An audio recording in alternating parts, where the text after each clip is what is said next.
Devosi Nehemia pasal yang keempat, ayat 1-9, demikian firman Tuhan. Ketika Sanbalat mendengar bahwa kami sedang membangun kembali tembok, bangkitlah amarahnya dan ia sangat sakit hati. Ia mengolok-ngolokkan orang Yahudi dan berkata di hadapan saudara-saudaranya dan tentara Samaria, "Apa gerangan yang dilakukan orang-orang Yahudi yang lemah ini? Apakah mereka memperkokoh sesuatu? Apakah mereka hendak membawa persembahan? Apakah mereka akan selesai dalam sehari? Apakah mereka akan menghidupkan kembali batu-batu dari timbunan puing yang sudah terbakar habis seperti ini?" Lalu berkatalah Tobia orang Amon itu yang ada di dekatnya, "Sekalipun mereka membangun kembali, kalau seekor anjing hutan meloncat dan menyentuhnya, robohlah tembok batu mereka. Ya Allah kami, dengarlah bagaimana kami dihina.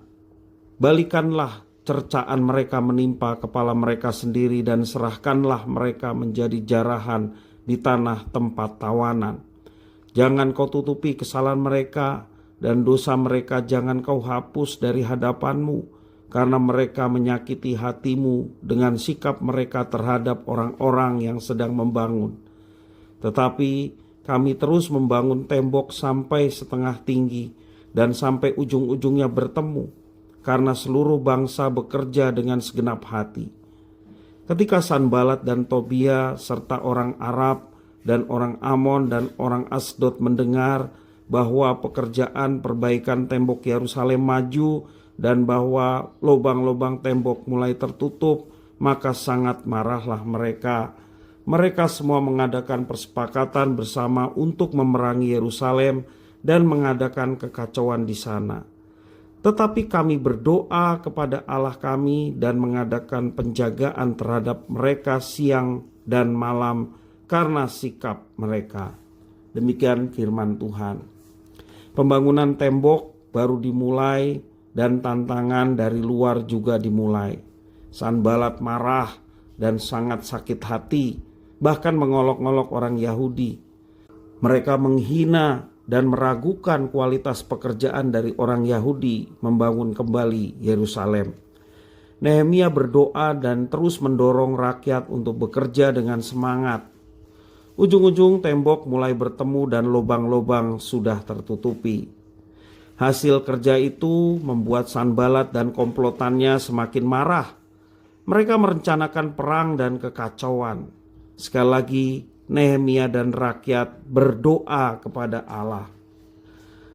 Ancaman, penyerangan, dan pembunuhan terus didengar oleh rakyat. Belum lagi kekuatan fisik yang merosot karena pekerjaan yang sedemikian berat dan banyak. Menyerah, mungkin itu yang muncul dalam pikiran mereka. Namun Nehemia terus berdoa dan berusaha menguatkan umat agar berpengharapan kepada Tuhan yang dahsyat. Mereka pun digambarkan melakukan pekerjaan dengan satu tangan karena tangan yang satu lagi memegang perlengkapan perang. Dalam ayat 16-18 menuliskan hal demikian. "Sejak hari itu sebagian daripada anak buahku melakukan pekerjaan dan sebagian yang lain memegang tombak, perisai dan panah dan mengenakan baju zirah. Sedang para pemimpin berdiri di belakang segenap kaum Yehuda yang membangun di tembok. Orang-orang yang memikul dan mengangkut melakukan pekerjaannya dengan satu tangan dan dengan tangan yang lain mereka memegang senjata. Setiap orang yang membangun bekerja dengan berikatkan pedang pada pinggangnya dan di sampingku berdiri peniup sangkakala. Mereka semua bekerja sepenuh hati walaupun kondisi tegang dan melelahkan. Hinaan, ejekan, dan ancaman bisa dengan begitu gampang merusak mental kita. Tak jarang itu membuat kita patah semangat, membuat kita menjadi undur, bahkan melarikan diri. Namun kita telah belajar dari Nehemia dan rakyat untuk tidak mudah menyerah dan putus asa.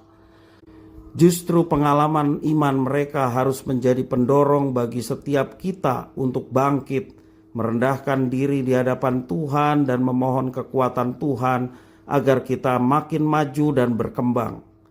Jika hinaan bagaikan cambuk, hal itu akan membuat kita berlari makin kencang dan bersemangat untuk sampai kepada tujuan kita.